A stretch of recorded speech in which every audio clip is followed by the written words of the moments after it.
అరకిలో మటన్ తీసుకొని ఒక చిన్న ఉల్లిపాయ వేసుకొని ఇలాగ బాగా ఉడికించుకోవాలి. పసుపు కొంచెం, ఉప్పు కొంచెం వేసుకొని కొంచెం బాగా ఉడికినాక కొంచెం కారం వేసుకోవాలి కూరకి తగినంత. దాని తర్వాత ఒక 3 గుంటలు నూనె వేసుకోవాలి. ఆయిల్ కూరకి సరిపడినంత వేసుకోవచ్చు, ఆయిల్ ఎక్కువ వేసుకోవాలి, మటన్ కర్రీ కదా. దాని తర్వాత మసాలాలు వేసుకొని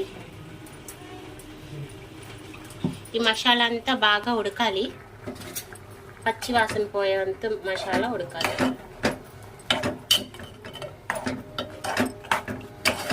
బాగా ఉడకాలి, ఇది మొత్తం ఉడికేసి నూనె పైకి వచ్చేంత వరకు ఉడకాలి.